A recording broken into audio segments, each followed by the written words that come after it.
Mirëmbrëma shikues të nderuar dhe mirë se vini në edicionin qendror të lajmeve këtu në News24. Ju njoh fillimisht me zhvillimet kryesore deri në këtë moment të ditës. Këshilli i Sigurisë është mbledhur online për të vlerësuar situatën e shkaktuar nga Covid-19, masat ekonomike dhe sociale, vitin shkollor dhe ndryshimet në kodin penal. Covid-19 shënon viktimën e 25 në Shqipëri. Një 90 vjeçar ka ndruar jetë mëngjesin e sotëm në spitalin infektiv. 24 orët e fundit janë konfirmuar 19 raste të reja me koronavirus, duke quar në 494 numrin total të prekurve. Ministria e Shëndetësisë konfirmon se 82 vjeçari tek Covid-2 nuk ndroi jetë si pasojë e koronavirusit. 18 shqiptarë të kthyer nga Greqia rrezikojnë të thyejnë karantinën prej 14 ditësh pasi nuk paguajnë hotelin e vendosur në Kakavi.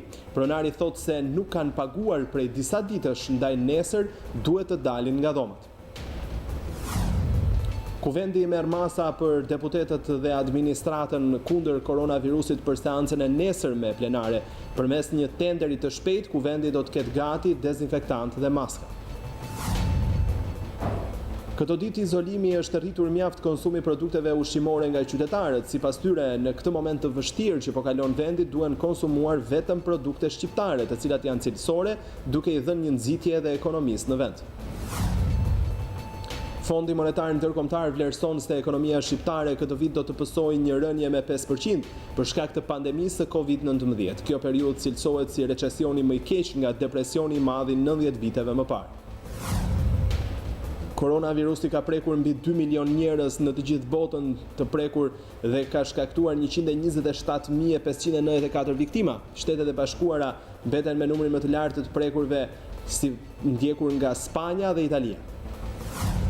Presidenti i Shteteve të Bashkuara Donald Trump vendosi që të ndërpres fondet e Organizatës Botërore të Shëndetësisë, duke akuzuar atë për keq menaxhim. Trump tha se OBSH-ja ka dështuar në detyrën e saj themelore. Edhe në kohë pandemie, grabitësit nuk e lënë profesionin e tyre. Policia kapi 3 prej tyre për shkelje të karantinës dhe zbuloi se ata sapo kishin grabitur një biznes që prodhonte tapiceri makinash. Presidenti i Kosovës Hashim Thaçi i ka shkruar letrën e tretë kryeministrit në detyrë Albin Kurti, ku i bën të ditur se është duke pritur emrin e mandatarit për formimin e qeverisë, të cilin e presin edhe qytetarët dhe partitë politike në vend.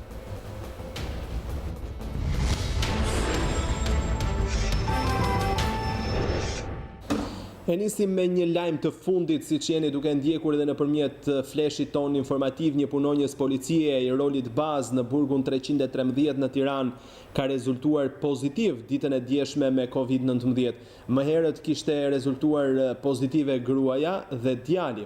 Burime nga paraburgimi Jordan Misja thanë për gazetaren Klodiana Lala se polici është karantinuar, ndërsa ju është bërë testi edhe 12 punonjësve të tjerë të policisë që kanë patur kontakte me të infektuarin dhe priten rezultatet. Të gjithë janë të karantinuar në banesa.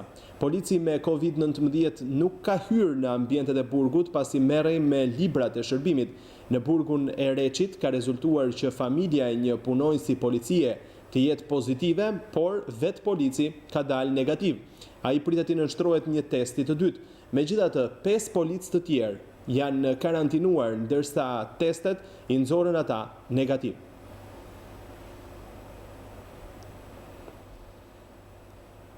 Presidenti Ilir Meta ka mbledhur sot në orën 16 Këshillin e Sigurisë për herë të dytë, që nga shpallja e fatkeqësisë natyrore për të diskutuar mbi situatën e shkaktuar nga Covid-19.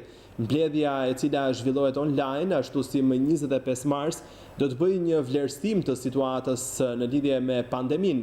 Do të diskutojmë masat ekonomike dhe sociale të marra nga qeveria, strategjinë që pritet të ndiqet për përfundimin e këtij viti shkollor, si edhe ndryshimet e propozuara në kodin penal.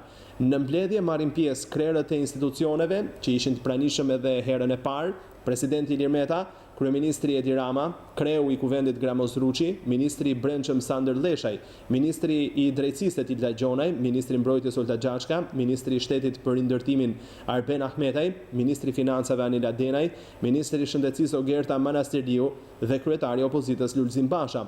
Kjo mbledhje zhvillohet ndërsa në vend regjistrohen 494 raste me koronavirus dhe 25 viktima.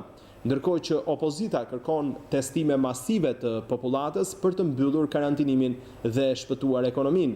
Nga ana tjetër, qeveria, nisur nga trendi zbritës i infektimeve me koronavirus, ka filluar lehtësimin e masave dhe kufizimeve.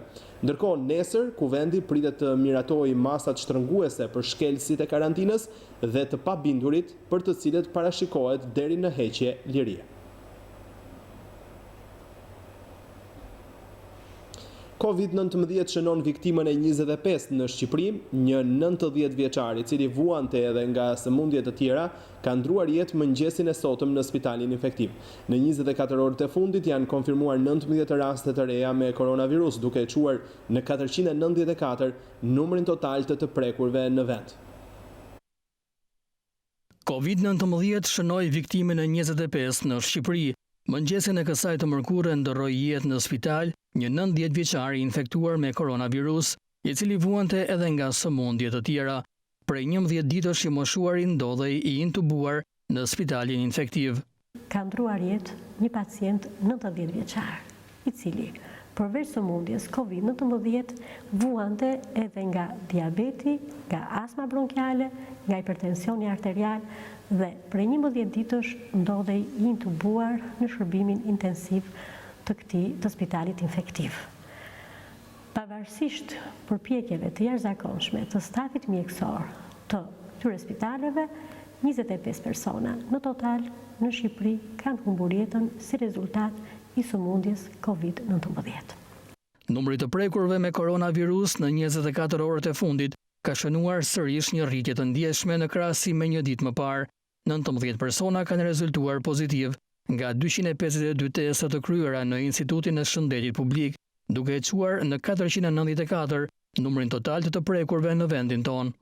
Si rezultat i këtij testimi kanë rezultuar pozitiv 19 persona, nga të cilët 11 raste janë evidentuar në Tiranë, një rast në Krujë, një rast në Korçë, një në Elbasan dhe 5 në Kukës, për të cilëve njëri ka qenë personel shëndetësor.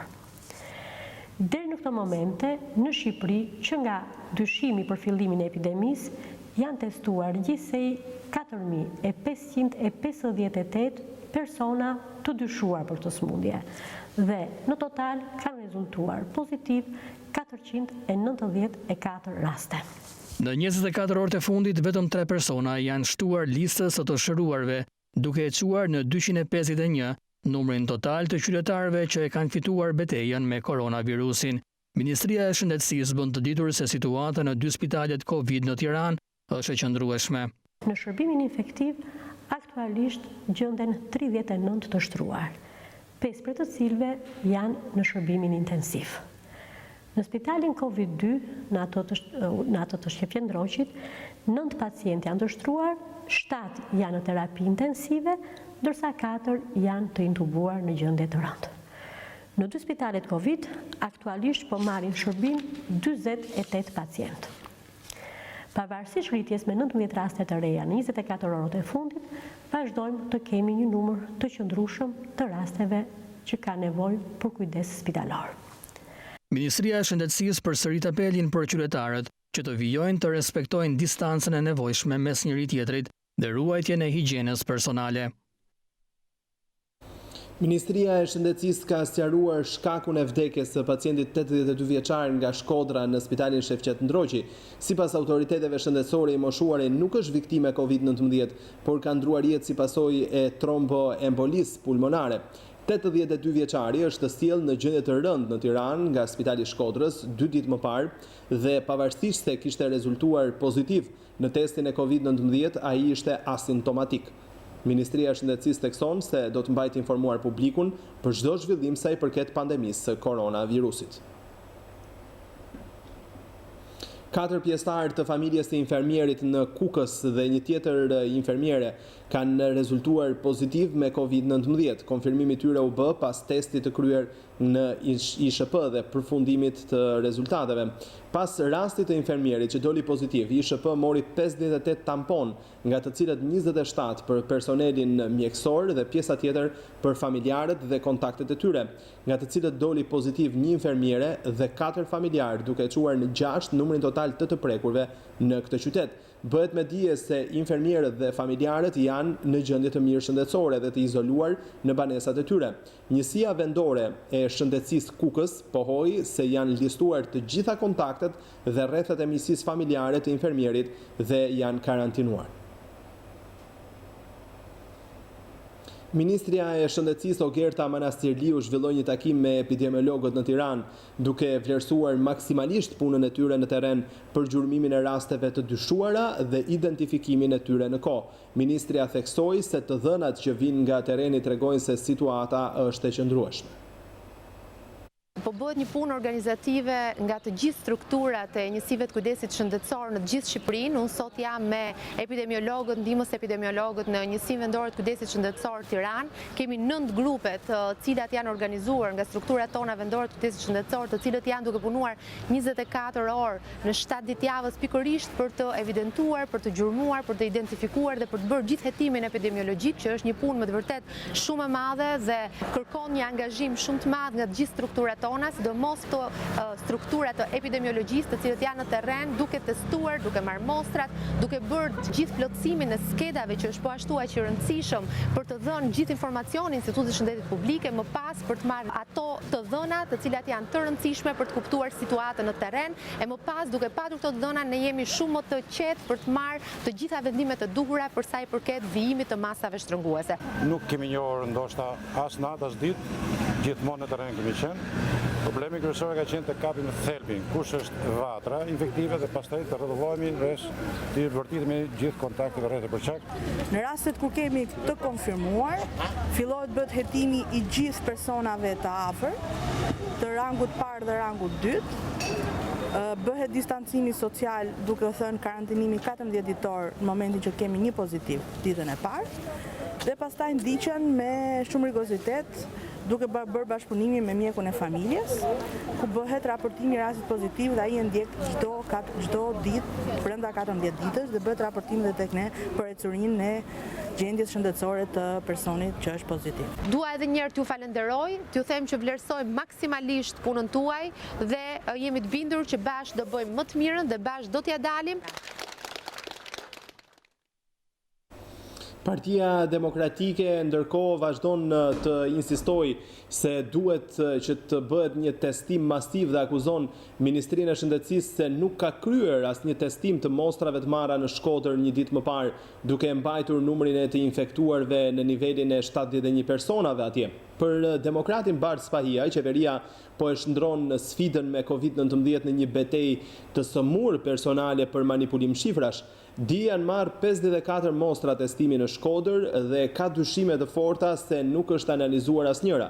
Kjo për të mbajtur shifrat në nivelin që do Edi Rama, duke fshehur realitetin, shkruan Spahia. Si mund të fshihet një virus i tillë në vend që të gjurmohet, frenohet dhe trajtohet? Filozofia e fasadës që ka përdorur prej ditës së parë kur ka hyrë në politik rrezikon jetë në këtë situatë. Është papërgjegjshmëri kriminale, shprehet ai. Kryeministri Rama, pak ditë para fillimit të fazës së dytë të riaddhesimit të shqiptarëve, konfirmon se nuk ka tërheqje nga kushti i karantinimit të detyruar në hotele. Kreu i qeverisë mori si shembull Singaporin, që ishte model për përballimin e epidemisë, por pas riaddhesimit të më shumë se 500 studentëve, situata ndryshoi për keq duke rrezikuar popullatën.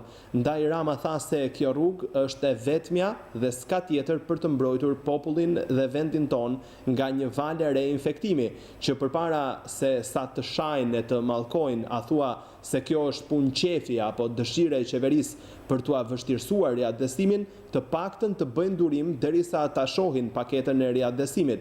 I siguroi që paketa do të jetë e arsyeshme dhe qeveria do të bëjë gjithçka mundet që kostoja financiare e riaddhesimit të jetë për ta optimale brenda kushteve ku po jetojmë e po veprojmë të gjithë.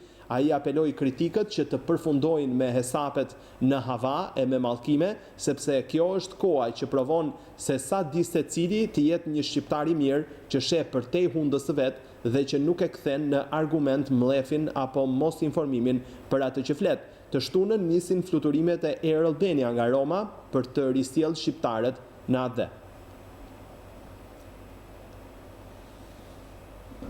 Ndërkohë, 18 shqiptarë të kthyer nga Greqia rrezikojnë të thyejnë karantinën prej 14 ditësh pasi nuk paguajnë hotelin karantinë të vendosur në Kakavi. Pronari thotë se nuk kanë paguar prej disa ditësh, ndaj nesër duhet të dalin nga dhomat. Situata e vështirë krijuar nga Covid-19 ka shkaktuar tension në një hotel në Kakavi, pasi pronari ka kërcënuar se do të nxjerrë jashtë të karantinuarit, emigrantë që janë kthyer nga Greqia përmes pikës kufitare të Kakavias. Në hotel aktualisht janë të karantinuar 18 persona, të cilët kanë ndjekur urdhrin e qeverisë që duhet të karantinohen për 14 ditë. Pronari i hotelit ka kërcënuar me nxjerrjen e emigrantëve në rrugë pasi është paguar për vetëm 2 ditë qëndrimi. Edhe pse ndërhyrja e policisë ka detyruar t'i mbajë në hotel, ai paralajmëroi se nesër do t'i nxjerrë jashtë. Gazetarja Brikena Meta i tha për News24 se emigrantët nuk kanë lek për pagesat ditore të hotelit, kurse ushqimin u asiguron Bashkia e Dropullit. Në të gjithë qarkun e Dropullit janë 66 persona të karantinuar nëpër hotele, të cilët kanë hyrë nga pika kufitare e Kakavias. Rreth 49 refugjat, kryesisht sirian, që prej gati 2 muajsh ndodhen në qendrën e përkohshme pritëse në Gërhot, janë nënshtruar sot procedurave të shërbimit shëndetësor. Shërbimi i epidemiologjisë dhe shëndetit mjedisor në Gjirokastër ka nisur fushatën e vaksinimit për 11 fëmijë të moshës 0 deri në 15 vjeç, ndërsa të gjithë emigrantëve që ndodhen në këtë qendër është hapur një kartel shëndetësore personale pranë qendrës shëndetësore Gjirokastër. Fëmijët janë bërë pjesë e skemës bazë të imunizimit dhe vaksinimit që përfshin vaksina si poliomelit, fruth, tetanoz, rubeole të tjerë. Emigrantët e ardhur nga Siria, Kuvajti, Afganistani dhe Palestina kanë hyrë nga pika kufitare e Kapshticës. Ata do të qëndrojnë në këtë qendër pritëse deri në përfundim të procedurave të azilit. Vaksinimi i tyre është në kuadër të parandalimit të sëmundjeve të transmetueshme. Në emisionin Me zemër të hapur u trajtua sot historia e dhimbshme e familjes Bekteshi nga Kavaja që humbën babain e tyre në spitalin infektiv si pasojë e koronavirusit. Fëmijët e 77 vjeçarit kanë rrëfyer telefonatën e fundit me tatin, i cili u kishte thënë të mos e linin të vdistej vetëm në spital. Miqtë mi, mirëdita dhe mirë se erdhët në transmetimin tonë. Një ngjarje e dhimbshme u trajtua këtë të mërkurë në studion e emisionit Me zemër të hapur. Me datë 31 mars, në spitalin efektiv ndroi jetë baba i 6 fëmijëve nga Kavaja, si pasojë e koronavirusit. 77 vjeçari Islam Bekteshi ndroi jetë në shtratin e spitalit, pa prezencën e më të dashurve, duke lënë breng të thellë në zemrat e tyre.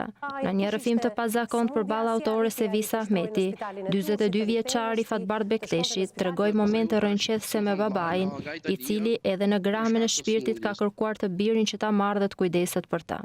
Në këtë bisedë të ndjerë, Fatbardi kujtoi takimin e fundit me të atin, fjalë prekse që sot e mundojnë më shumë se kurrë. Nuk ishte një bombë më të mërshme, si më thonë. Unë përjetova të merrin, pastaj edhe aty hupa kontrollin dhe nuk u mbeta, si më thonë, nuk dija se si të veproja për momentin. Ai e priti sepse unë me thonë realitetin unë e mashtrova, nuk e tregova këtë realitet, dhe si i thash kena me shku në spital tjetër me bën një skanje, thash nuk shoh po thon këta. Urdhë mjek, nuk e bona që të kupton se kisha dhimbje, nuk guxova, nuk arrita dot, s'kisha guxim. Pastaj do më bota edhe më vështirë, nuk e di. Pastaj mos e shoqërova në ambulancë, pastaj kam shkuar edhe vetë në ambulancë, si më thonë e majta, por mos më dormu, si më thonë në ambulancë. Edhe në momentin e fundit, kur ka zbritur, më fjalë veç më bëni një lutje, thotë, të lutem, thonë mos më le vetëm. Mes shumë vështirësish, 77 vjeçari është lidhur me fëmijët e tij në telefon, duke kërkuar ndihmën e shokut të dhomës, gjithashtu i infektuar me koronavirus. Të tjera detaje prekse në emisionin Me zemër të hapur u përcollën nga vajzat e ndjerit. Nazmie Bekteshi rrefeu me slotësh se babai kishte kërkuar kosin e shtëpisë dhe ujë të ftohtë. Telefonatët kanë qenë kur flisim na kërkonte djalin Fatbardin, kosh, se vje këtu. Po unë e bëte kur të dalë.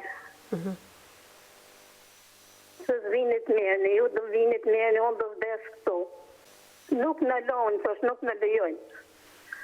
Edhe sa, pse, edhe atja sa nuk lojnë, thosh, nuk në lojnë, kërkon të i shkreti, kërkon të ujë, kërkon të du për shpije e bon të du atje. Në një lidhje telefonike, 30 vjeçari nga Shkodra, Erindi, i prekur edhe ky nga COVID-19, tregoi se si ishte gjendja e Islamit në spital. Ai thekson se 77 vjeçari ndjente shumë mungese në fëmijëve. Kërkon të gjithmonë familjarët se si vinin, na e pa, mundoja m'ja shpjegua në ato gjendjen që ishim gjithë normalisht për mos me alarmu dhe atë. Tregohesh e stabil, dëshiron të më shumë për të ndejtur ullur, 1-2 herë që më ka kërku me fjalë me ndimu, e kam ndimu edhe karrikën që ma ka kërku 1-2-3 herë, kaq, po jo që kishte ndoj shqetësim, nuk shfaqte me fjalë shqetësim. Baba i 6 fëmijëve ndroi jetën nga COVID-19 dhe si pasojë e disa problemeve të tjera shëndetësore, të cilat ja përshpejtuan vdekjen. Historia e familjes Bekteshi preku zemrat e të gjithëve, duke kujtuar fatin e trisht të shumë familjeve shqiptare në këtë situatë pandemie. Fëmijët e të ndjerit premtuan se pasi të mbaroj lufta, do t'i bëjnë ndërimet të duhura babait, i cili u përcot për në banesën e fundit vetëm nga 2 persona. Me qëllim garantimin e sigurisë të kabinetit qeveritar, deputetëve dhe të gjithë stafit që do të jenë prezent në seancën plenare të kësaj të enjteje, Kuvendi ka hapur një tender për blerje pajisje dhe materiale në kuadër të parandalimit të përhapjes së virusit COVID-19. Përmes këtij tenderi, Kuvendi kërkon të blejë 250 copë gjel dezinfektant për duart, si edhe 180 copë maska. Në dokumentin e siguruar theksohet se afati i konfirmimit të procedurës së prokurimit është 2 orë nga momenti i njoftimit të fituesit, ndërkohë që përveç afatit të shkurtër që ka kompania fituese për të siguruar pajisjet mbrojtëse, ajo duhet të sigurojë edhe çmimin më të ulët. Kjo do të jetë seanca e parë në historinë e parlamentarizmit shqiptar në kushtet e distancimit social të ligjvënësve. Në seancën që do të zgjasë 2 orë, do të miratohen aktet normative të qeverisë mbi përballimin e situatës së krijuar nga pandemia e shkaktuar nga koronavirusi, po ashtu do të votohen edhe ndryshimet në kodin penal, të cilat sanksionojnë dënime me burg për çdo që thyen karantinën dhe shkaktojnë humbjen e jetëve të qytetarëve. Para hyrjes në ambientet e parlamentit, të gjithë deputetët do t'i nënshtrohen matjes së temperaturës nga ekipet e specializuara mjekësore. Ministeriali i NATO-s mbajti sot një sesion jashtëradhe online në kuadër të pandemisë që po kalon bota. Sekretari i përgjithshëm i Aleancës Jens Stoltenberg, duke thënë se NATO do të bëjë çmos që të mbrojë shëndetin e 1 miliard njerëzve, theksoi gjithashtu se NATO i është përgjigjur situatës emergjente dhe thirrjeve për ndihmë me 100 misione humanitare që përfshin rikonstruktimin e 25 fushave në spitale, 25.000 shtretërve spitalor dhe 4.000 profesionistë mjekësor. Po ashtu Stoltenberg ka bërë me dije se ministrat e mbrojtjes kanë rënë dakord për një përditësim të rekomandimeve bazë dhe tashmë, thot ai, NATO duhet të mendojë për të ardhmen, ndërsa konfirmoi se nuk ka kërkesë nga vendet e Ballkanit Perëndimor për dërgimin e ekipeve të tyre në terren. Në këtë mbledhje online mori pjesë edhe ministrja Olta Gjaçka, e cila vlerësoi punën e forcave të armatosura shqiptare në këtë situatë.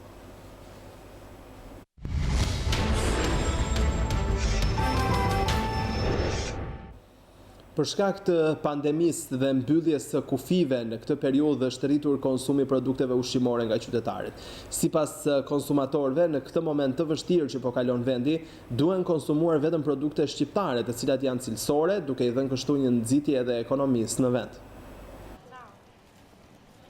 Prodhimi vendas dhe produktet Made in Albania operojnë në një mjedis sfidues ku duhet të përballen me konkurrencën që vjen nga rajoni. Por qytetarët pëlqejnë të konsumojnë prodhime vendase edhe në këtë kohë pandemie. Vetë qytetarët thonë se prodhimet e vendit janë më cilësore dhe të besueshme për ta, ndaj do donin t'i siguronin dhe t'i konsumonin ato gjithmonë. Marrë në bio të vendet, janë më të mira, më të sigurta, se prodhimet jashtë nuk janë bio, nuk janë me hormone, nuk janë të mira. Të mbështes më shumë. Produktet shqiptare duhet t'i blejmë. Ju vetë edhe unë për ato synoj, më tepër për produktet shqiptare. Ma mirë me ble gjana pastra në Shqipëri, sakta, se me ble gjana që nuk e di se qa merr nga shteti. Kur nuk më shtet produktin tonë, se të më shtet produktin që është e shteti. Unë se më shteti personalisht. Gjithmonë them që me marë produkte shqiptare. Unë gjithmonë shqiptare kam marrë. Gjithmonë merrni produkte shqiptare dhe gjatë kësaj kohe. Po. Janë më të besueshme. Për këtë arsye janë më të freskëta. Qytetarët shprehen se konsumi i produkteve shqiptare në këtë moment të vështirë për vendin i jep një nxitje edhe ekonomisë në vend. Unë marr gjithmonë produkte të vendaseve sepse janë gjithmonë më cilësore dhe ndihmojnë ekonominë e vendit tonë. Po ku të gjithë të vendit i blejë? Kur s'ka i blej të jashmet? I blejnë halli. Më të mira vend se të huajt. Çfarë këshilloni ve? Të marrim ato të vendit, jo të huajt. Malli huaj. Malli më i mirë i vendit. Janë më të mira të vendit, po nuk i gjejmë gjithmonë. Më pëlqejnë produktet vendase. Këshilloni që të blihen produktet vendase? Po. Po për arsye? Arsye se janë më të mira. Duke qenë se në këtë periudhë temperaturat po rriten, në shtëpinë tonë përdorin vetëm korça dhe birra Tirana, vetëm produkte shqiptare. Qytetarët janë të ndërgjegjshëm për faktin se produktet vendase dhe turizmi lokal në këtë moment të vështirë për vendin duan mbështetur. Mendoj që është gjëja mënyra më e mirë edhe për pushimin kjo se do ketë mundësi të gjitha çdo gjë të investohet këtu. Mos marrin asnjë mall nga jashtë, gjithë prodhime vendas, të gjithë buqit, fermerët të shesin në vend. Dhe ne jemi gati ta blejmë. Për shkak të pandemisë, konsumi i produkteve ushqimore është rritur këtë periudhë dhe këtë e dëshmojnë më së miri tregjet me këto prodhime, ku dyndja e qytetarëve me gjithë kufizimet e vendosura çdo ditë është shumë e madhe. Fondi Monetar Ndërkombëtar vlerëson se ekonomia shqiptare këtë vit do të pësojë një rënje me 5% për shkak të pandemisë të Covid-19. Kjo periudhë cilësohet si recesioni më i keq nga depresioni i madh i 90 viteve më parë. Pandemia që ka përfshirë të gjithë botën pritet që të ketë kurrje edhe në ekonominë shqiptare me të paktën 5%. Shifra është bërë publike në raportin e fundit të Fondit Monetar Ndërkombëtar që e konsideron këtë periudhë si recesionin më të keq nga depresioni i madh i 90 viteve më parë, ku bota u përball me krizën më të thellë financiare. Fondi vlerëson se vitin e ardhshëm ekonomia e vendit tonë do të rritet me normën 8%, duke kompensuar humbjet e këtij viti. Në të njëjtën normë me Shqipërinë do të bjerë edhe ekonomia e Kosovës dhe Bosnjë-Hercegovinës, ndërsa me 4% ajo e Maqedonisë së Veriut, me -3% është rritja e Serbisë, ndërsa në Malinezi ekonomia do të bjerë me 9%. Edhe ekonomia e Italisë do të bjerë këtë vit me 9.1% dhe Greqia me 10% për shkak të Covid-19. Sipas raportit të vetmet shtete që nuk do të kenë recesion në këtë situatë të krijuar, janë Kina dhe India, të cilat edhe do të rriten me 1.2% dhe 1.9%. Pandemia që po kalon bota konsiderohet si kriza më e madhe që ka goditur globin dhe në tërësi ekonomia globale do të kurret me 3% gjatë këtij viti. Ish deputetja e Partisë Demokratike Jorita Tabaku akuzon qeverinë se në këto ditë të vështira, ku vendi po përballet me Covid-19, ka hartuar ligje për të favorizuar ata që blejnë jahte. Në reagimin e saj, zonja Tabaku shkruan se mbrëm të kapur në flagrancë, ministrat e kabinetit qeveritar nxituan të përgënjeshtronin vendimin që i përjashtonin portuesit e jahteve nga TVSH-ja, por jo sipërmarrjet që vuajnë sot krizën e pandemisë. Sipas Tabakut, në këtë situatë kushdo e ka të qartë se fytyra e vërtetë e qeverisë në 7 vjet ka qenë pikërisht kjo. Abuzo me pushtetin, jepu vetëm një grushti individësh lehtësira fiskale dhe më pas propagando, sikur po punon për shqiptarët. Ky ka qenë dhe është rrethi vicioz i qeverisë, prandaj nuk është habi që edhe sot të vazhdojnë të njëjtën skem. Megjithse hera herës, kur nevoja thret janë të gatshëm të shiten edhe si luftëtar pro-shqiptarve, e gjoja të luftojnë oligarkin me fjalë, por kur me vepra. Në realitet bëjnë atë që kanë bërë në 7 vite, vetëm mbështesin oligarkët me çdo mënyrë, me ligje speciale, me favore, me tendera. Bamirës me oligarkët, arrogant me ata në nevojë, përfundon në reagimi ish deputetes demokrate Jorita Tabaku.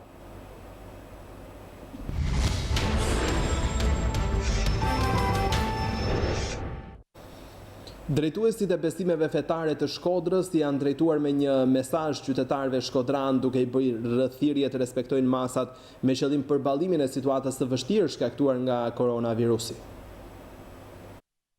Gjithmonë ju kam ftuar që të tregoni një kujdes maksimal duke respektuar udhëzimet që na janë dhënë jo vetëm prej organeve kompetente, por edhe prej atyre që si mjekët punojnë në linjë të parë në luftën kundër këtij virusi. Tani kthejmë tek ju për një ndërhyrje, për një thirrje edhe më të fortë për t'ju shprehur shqetësimin tim më të madh për shëndetin e popullit tonë, si edhe për t'ju porositur që të tregoni kujdesin e nevojshme për të shmangur përhapjen e virusit në fjalë. Është një detyrë ndërgjegjeje që duhet ta ndjejmë të gjithë. Në radhë të parë për respektin që kemi ndaj vetes sonë dhe për jetën që hyu na ka dhuruar. Në radhë të dytë, është edhe një detyrë moral ndaj të afërmit, sidomos ndaj atyre që më së shumti janë të rrezikuar, të moshuarit dhe fëmijët. Dhe të qëndrojmë në shtëpi, kam besim tek ju, e së bashku do t'ja dalim. Ne sot jemi të ftuar që të ndjekim disa udhëzime që na shërbejnë për të mirën tonë, për të mirën e familjes tonë, për të mirën e njëri tjetrit. Prandaj, lutja ime, e thirrja ime, e krejt këtyre ditëve, edhe sot së bashku me ju, e në praninë e vëllezërve të shtrenjtë, e drejtuesve të komuniteteve fetare të Shkodrës, është që të kemi kujdes për shëndetin tonë, për sigurinë tonë, të bëjmë çmos që të ruhemi me shpresën dhe optimizmin në besimin tonë, në vullnetin e Zotit, për të cilin jemi të bindur se ka zgjedhur dhe zgjedh për ne për herë më të mirën. Lutem me zemër që të ruhemi, të distancohemi nga tubimet me të cilat jemi mësuar të jemi të pranishëm kohë më përpara. Mirë po që tashti jemi të imponuar të distancohemi prej tyre për të mirën tonë, e për të mirën e familjarëve tanë, e fëmijëve tanë, e për të mirën e Shkodrës, e të marrë vendit tonë. Është diçka e pamagjinueshme për ne besimtarët ortodoks që javën e madhe të Pashkës ta kalojmë pa besimtarën e kishës tona. Mirë, por kjo është edhe një lloj detyrimit që kisha jep. Kisha thot, ju lutem, ashtu si shteti, qeveria ka rregullat e veta. Ju lutem qëndroni në shtëpia. Ju lutem qëndroni në lutjet. Ktheheni shtëpinë tuaj në kishëzat e vogla. Ktheheni shtëpinë tuaj, ikonat, lavdëroni Zotin çdo ditë. Sepse do ta kalojmë të gjithë së bashku. Do ta kalojmë të gjithë së bashku sepse Shqipëria është mësuar dhe sprovat e tjera. Shqipëria ka kaluar edhe më tepër se kjo. Por gjithë së bashku, me forcën e Zotit, me lutjen e Zotit, do t'ja kalojmë dhe kësaj rradhe. Ndoshta në disa raste ne mund na duken disa masa që janë më tepër të rrepta, por të dashurit e mi vëllezër e motra, është për shëndetin tonë, është për shëndetin e familjarëve tonë, është për vendin tonë, është për Shkodrën tonë. Në të gjithë vendin, gjatë 24 orëve të fundit si rezultati kontrolleve të ushtruara nga strukturat e policisë dhe denoncimeve të ardhura nga qytetarët, janë evidentuar dhe ndëshkuar me masë administrative 10.000 lekë 629 shtetas, të cilët u konstatuan nga shërbimet e policisë duke lëvizur në këmbë apo me biçikleta, pa ndonjë arsye apo emergjencë. 130 drejtues mjetesh janë ndëshkuar me heqjet e lejes së drejtimit dhe bllokim mjeti, ndërsa 5 shtetas janë ndëshkuar me masë administrative 20.000 lekë dhe bllokim mjeti për 3 muaj, pasi nuk kanë zbatuar urdhrin për kufizimin e lëvizjeve në parqe dhe zonat e gjelbra të hapura, në zonat urbane apo mjediset të tjera publike të hapura. 4 shtetas janë arrestuar në flagrancë pasi janë konstatuar duke drejtuar mjetin në gjendje të dehur. Masat e marra nga Policia e Shtetit dhe Policia Bashkiake në tregun e Kamzës kanë bërë të mundur që të mos ketë më grumbullime njerëzish, por nga ana tjetër qytetarët shprehen të shkujdesur kur thonë se ja besojnë shëndetin e tyre vetëm Zotit. Masat parandaluese për mospërhapjen e Covid-19 kanë reflektuar edhe në tregun e Kamzës. Fal ndërhyrjes së Policisë Bashkiake dhe Policisë së Shtetit me bllokimin e qarkullimit të mjeteve brenda tregut, po ashtu dhe monitorimin e qytetarëve brenda njësive tregtare ka bërë që të mos ketë më grumbullime njerëzish. Kryetari i Bashkisë së Kamzës, Rakip Suli, tha se në fund të çdo dite ky treg dezinfektohet. Ne kemi ruajtur vetëm këtë tregun këtu për sa i përket fruta parimeve, sepse para se të ndodhte koronavirusi ka pas dhe në vendet tjera, po pasi mbyllet tregu, bëhet dezinfektimi çdo ditë i këtij tregu, veçan tregut edhe ambientet tjera që janë plas që ka njerëz që mund grumbullohen. Drejtori i Policisë Bashkiake Faik Basha tha për News24 se punonjësit e Policisë Bashkiake qëndrojnë të stacionuar në treg për të mos lejuar grumbullimet e njerëzve dhe për të verifikuar nëse ata kanë leje dalje. Nga ana e Policisë Bashkiake në bashkëpunim edhe me Policinë e Shtetit, Komisariatin numër 5, janë marrë gjitha masat duke vënë grupe shërbimesh. Këtu prej 5 punonjës policie janë të angazhuar vetëm në këtë treg për mbarvajtjen dhe kufizimin e lëvizjeve, për kontrollin e lëvizjeve, për monitorimin dhe këshillimin e çdo lloji qytetari që vjen këtu për të mbajtur distancën bëhet në bashkëpunim me policinë e shtetit, bëhet dhe verifikimi i gjithë lëvizjeve të qytetarëve nëse dhe kontrolli nëse kanë marrë apo jo leje. Por pavarësisht masave, qytetarët e Kamzës duken të pashqetësuar dhe ja besojnë sigurinë e tyre vetëm Zotit. Jena të sigurt se thamë se do të na ruaj Zoti, imi mirë. Edhe du me mërë na i fidan se mrapa myllen ato. Po pse nuk jeni të pajisur me maskë? Nuk keni frikë se mund të infektojeni? Por Zotë nuk kam frikë, se të sën fëlla, sën raj me maskë. Na i së mu një se kam mas një herë. Zotë i mrut. Keni aplikuar për leje dalje? Je për Zotë si një aplikuar. Se nuk di me aplikuar, në veshalo si je me herë. As një gjënë gjithër. Se siguri tani nuk ke, po... Varet, isha da në Zoti. Ja keni lënë dorë vetëm Zotit, sepse shikoj që s'keni as maska as doreza. Po do me të ardhë vjene, ja. Edhe nga aerje me, nuk është e thënë se e mbron gjithçka në doreza dhe maska. I keni limituar lëvizjet këtë periudhë? Po, vetëm kur dalë për pazarin. Shumë të sigurt. Sidomos tonë Kamzë jemi sigurt fort. Për çfarë të sigurta ndjeni? Shumë të sigurta jena, shumë mirë. Edhe rregullin e mbajmë, edhe policia na marrin rregull, të gjitha. Jena shumë mirë. Qyteti i Kamzës ka vetëm një rast me COVID-19. Bëhet fjalë për një grua nga Bathorja, punonjëse në një fasoneri e cila aktualisht është izoluar në shtëpi. Bira Korça, ujë fab dhe Green Cola ju shoqërojnë edhe gjatë këtyre ditëve të vështira. Ju mund të porosisni përmes një telefonate të vetme paketat që dëshironi dhe stafet në terren janë në dispozicionin tuaj për t'i sjellë pijet drejte në shtëpinë tuaj, madje duke udhëruar më shumë produkte se sa keni porositur.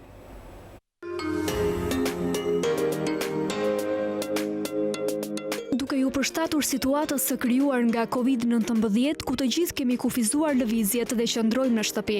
Hysen Belliu Group u qëndron më afër konsumatorëve edhe në këto kushte të pazakonta.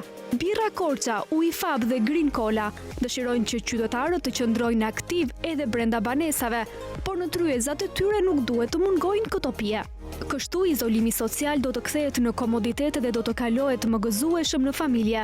Madje qytetarëve do u ofrohet më shumë se sa kanë porositur në fillim, pasi durimi dhe përgjegjësia që ata kanë për të qëndruar brenda duhet shpërblyer dhe duhet festuar me një Bira Korça, ujë fab apo Green Cola. Alo, përshëndetje. Përshëndetje. Sa po mbërrita në adresën tuaj për porosin që keni bërë me telefon? Birën Korça, ujën fab dhe Green Cola. Faleminderit. Mund të dilni t'u dorëzoj? Po, ju falenderoj. Faleminderit juve. Si ky rast ju mund t'i porosisni të 3 produktet me njëherë vetëm me një telefonat.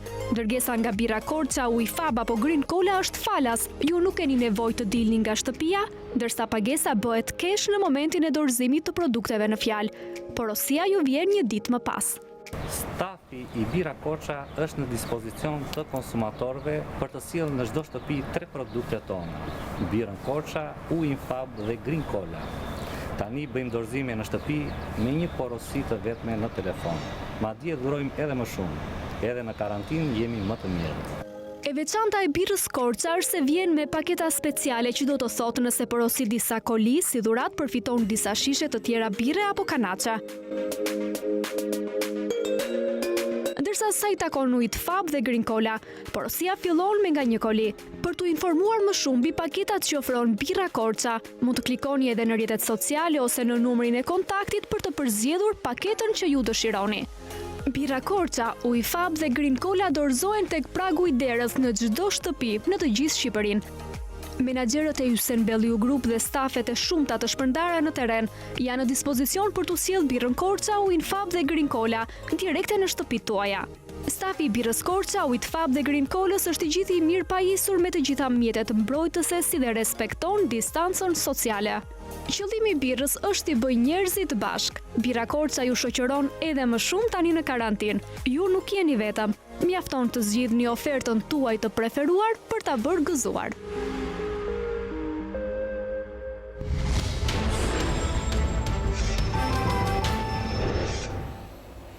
15 milion euro janë dhënë nga Bashkimi Evropian për të rindërtuar 22 objekte arsimore të dëmtuara nga tërmeti nëntori të vitit 2019 në Shqipëri, nga i cili do të përfitojnë 7500 nxënës dhe mësues shkollash. Ambasadori Soreka thotë se ndihmat për Shqipërinë në këtë situatë vështirë nuk do të mungojnë.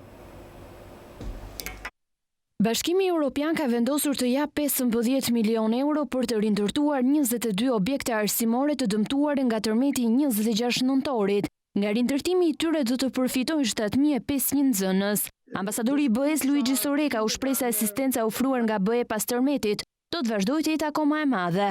Ne premtuam ndihmë dhe po e ofrojmë atë shpejt. Nisi asistencës ofruar nga Bashkimi Evropian pas tërmetit me shkolla të standardit më të lartë ndërkombëtar. Është veprimi më i mirë për tu ndërmarrë. Përgjigjja e Bashkimit Evropian tregon dhe një herë se Shqipëria jo vetëm është afër gjeografikisht, por edhe afër zemrave dhe mendimeve tona. Për ministrin e shtetit për rindërtimin Arben Ametaj, ndihma që Bashkimi Evropian po i jep Shqipërisë tregon se vendi ynë në këto momente të vështira që po kalon nuk është vetëm. Sot është 15 milion që i parë që do të shkojë në rindërtimin e shkollave.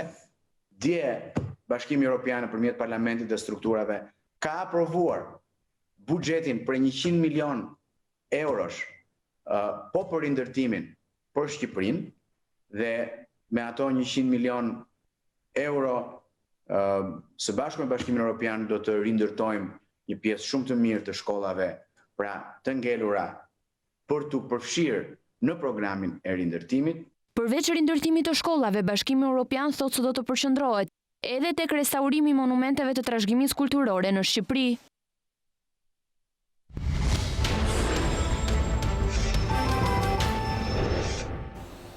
Ka shkuar në 9 numri viktimave nga koronavirusi në Kosovë, ndërsa deri më tani numërohen 387 të infektuar. Në Greqi janë 2170 të prekur, ndërsa janë shënuar 102 viktima. Në Maqedoninë e Veriut, numri të infektuarve me koronavirus ka arritur në 908, ndërsa 45 persona kanë humbur jetën. Në Maltë të Zi, 288 persona rezultojnë të infektuar me koronavirus dhe janë shënuar 4 viktima. Në Serbi, numri të infektuarve është më i lartë, 4873, ndërsa 99 persona kanë humbur jetën.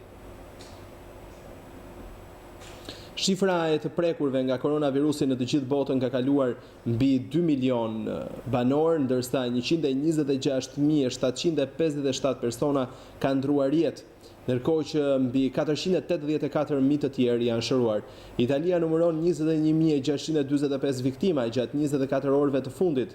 Aty janë regjistruar 578 humbje jete. Spanja regjistron në total 18.579 viktima dhe 177.633 të infektuar. Në Gjermani janë shënuar 132.210 raste të prekur me COVID-19 dhe 3.495 të vdekur. Në Francë janë prekur 143.303 persona, nga të cilët 15.729 kanë humbur jetën.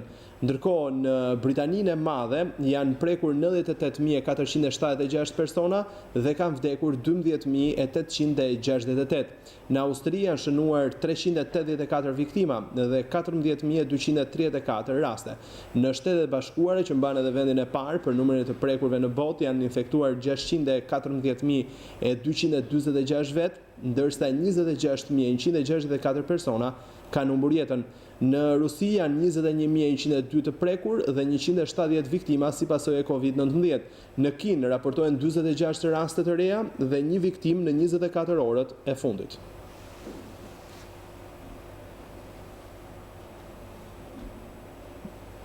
Kancelaria e Gjermanisë Angela Merkel njofton masa të reja për të luftuar koronavirusin.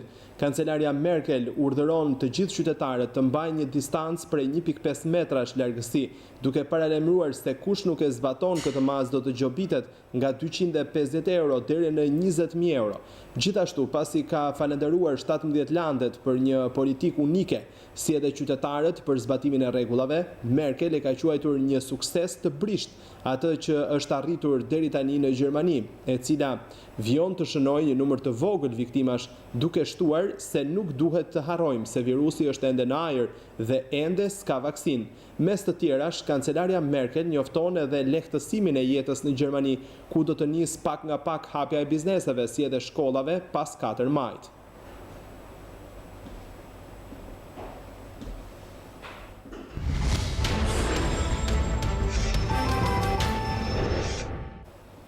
Presidenti i Kosovës Hashim Thaçi ka shkruar një letër tjetër kryetarit të lëvizjes vetëvendosje Albin Kurti, një herësh kryeministër në detyrë, duke kërkuar nga ky subjekt që si fitues i zgjedhjeve parlamentare të 6 shtetorit të dërgojë emrin e ri për mandatarin për kryeministër.